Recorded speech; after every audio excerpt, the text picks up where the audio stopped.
Hello guys, welcome to my new video. আজকে আমরা DNS সম্পর্কে আলোচনা করব। What is DNS? তো ডিএনএস হচ্ছে একটা ফোন বুকের মতো, যেখানে হচ্ছে DNS means domain name system. এটা ইন্টারনেট একটা বড় ফোন বুক বা ডিরেক্টরি।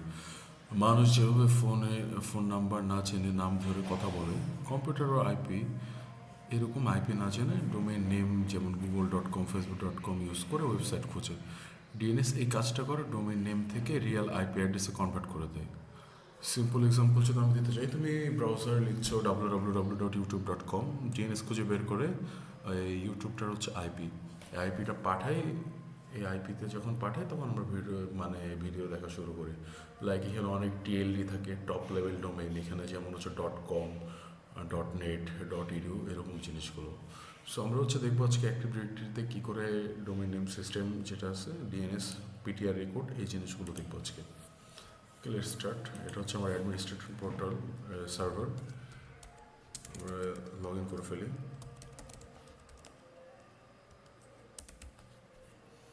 পাসওয়ার্ড দিয়ে দিই।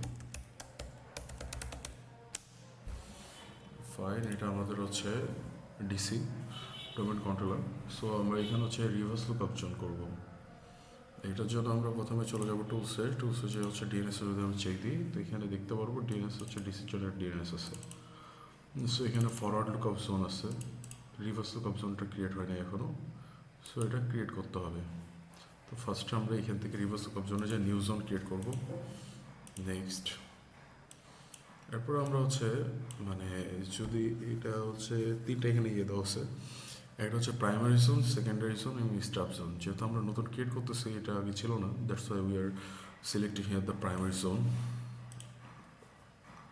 এরপর দেওয়া আছে কি এখানে চারটা অপশন আছে, তার মধ্যে হচ্ছে একটা এখানে দিচ্ছেন আমাদের পার্টিশনের ক্ষেত্রে, আর তিনটা হচ্ছে to all server running on domain controller in the forest test local. এই টেস্ট.লোকালের মধ্যে যতগুলো ফরেস্ট আছে সবগুলোতে এক ডোমেনে চলবে। আর একটা হচ্ছে to all DNS service running on domain controllers in this domain, মানে এই ডোমেনের আন্ডারে যতগুলো আছে সবগুলো এই ডোমেনের আন্ডারে ডোমেনের ভিতরে চলবে ডিএনএসটা। আর ওটা হচ্ছে ফরেস্ট ওয়াইড, এটা হচ্ছে ডোমেন ওয়াইড। আর এটা হচ্ছে যেটা অনেক আগের যে আমাদের পিসিগুলো আছে, যেমন 2097 উইন্ডোজ এক্সপি ভিস্তা, এগুলোর জন্য। ফাইন, তারপর আমরা এখানে কিসের জন্য ক্রিয়েট করতেছি, IPv4 রিভার্স লুকআপ জোন। আর যদি আমাদের হচ্ছে আইপি থাকতো IPv6, সেক্ষেত্রে আমরা সিলেক্ট করতাম IPv6 রিভার্স লুকআপ জোন। এখন আমাদের নেটওয়ার্ক আইডি যেটা দেওয়া আছে, তো এটা আমাদের হচ্ছে প্রথম তিনটা অক্টাল নাম্বার যেটা, ওইটা দিতে হবে। আমার দেওয়া ছিল আইপি হচ্ছে 192.168.100। এই সিরিজের হচ্ছে আইপির জন্য আমি একটা রিভার্স লুকআপ জোন ক্রিয়েট করতেছি। এই ক্ষেত্রে allow all secure dynamic updates recommended for Active Directory. This option is available only for the Active Directory integrated to zone. এটা হচ্ছে অনলি অ্যাক্টিভ ডিরেক্টরি যে ইন্টিগ্রেটেড জোন আছে সেটার জন্য হবে। সো আমরা নেক্সট করলাম। নেক্সট করলে এখানে দেখা যাবে যে নেম এখানে হচ্ছে 100, মানে রিভার্সলি এখানে আমরা লেখাটা দেখতে পাচ্ছি। আমরা যখন লিখছিলাম তখন লিখছিলাম 192, 168, 100, আর এখান থেকে শুরু হচ্ছে 100, 168, 192 এভাবে। ফিনিশ করলে আমাদের এখানে জোন ক্রিয়েট হয়ে যাচ্ছে, দেখতে পাচ্ছি।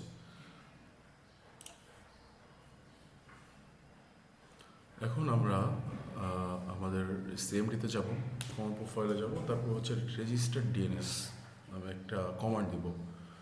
ওকে ফাইন, প্রথমে আইপি কনফিগ করবো কি হচ্ছে, দেন সিএমডি। এখানে প্রথম হচ্ছে আইপি কনফিগ দিলে আমরা এখানে হচ্ছে আমাদের IPv4 address, subnet, default gateway, এই জিনিসগুলো দেখতে পাচ্ছি। আফটার দ্যাট আমরা দিব হচ্ছে আইপি কনফিগ /register DNS। ওকে,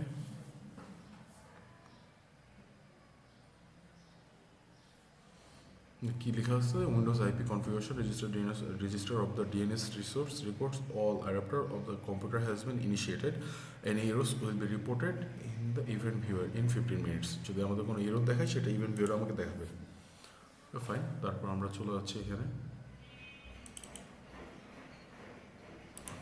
এটা এখানে হচ্ছে পিটিআর, তো আমরা এখান থেকে নিউ পিটিআরটা সিলেক্ট করব। তারপর এখানে যে দেখা যায় অ্যালো এনি, এটা চেক করতে হয় মাস্ট।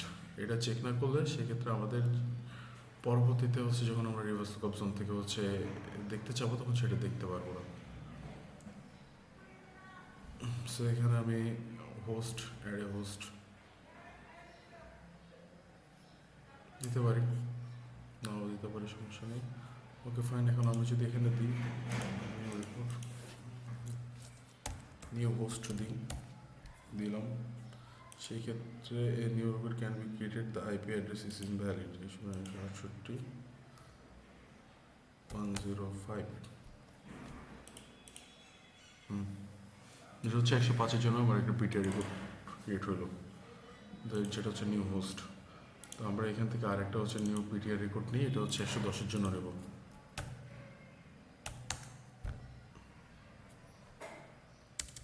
ওকে, আমার এখানে হচ্ছে আইপি কত ছিল, 105।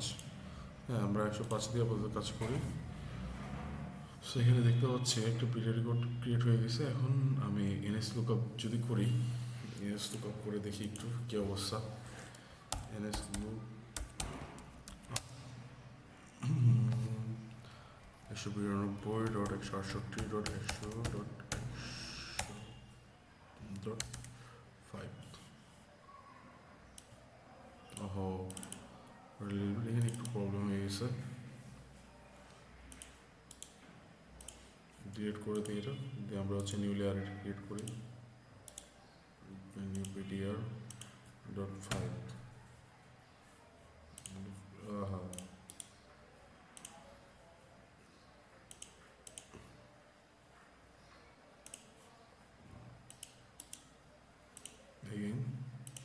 আমি এখানে পয়েন্টারটাকে সিলেক্ট করি নাই, এইটা দিতে হবে সিলেক্ট করে 5 হোয়াটসঅ্যাপ। এখন এনএস লুকআপ যদি আমি ক্রিয়েট করি 5 দেখাচ্ছে এখানে আমাকে। এখন যদি আমি এনএস লুকআপ test.local দিই, সেই ক্ষেত্রে কী দেখায়, নাইস। আমার হচ্ছে দুইটাই দেখাচ্ছে, যে এখান থেকে হচ্ছে সার্ভারের নেম দেখাচ্ছে test.localও, অ্যাড্রেস দেখাচ্ছে, এরপর হচ্ছে নেম দেখাচ্ছে, অ্যাড্রেস দেখাচ্ছে, দুটাই। আমি যদি হচ্ছে আইপি দিয়ে এনএস লুকআপ করি সেক্ষেত্রেও আমাকে সেম দেখাচ্ছে, এবং যেটা আমাদের ডোমেন আছে সেটা দিয়েও যদি আমরা এনএস লুকআপ করি সেম দেখাচ্ছে। দ্যাটস মিন আমাদের হচ্ছে রিভার্স লুকআপ জোন ক্রিয়েট হয়েছে successfully. Thank you for this video, keep subscribe.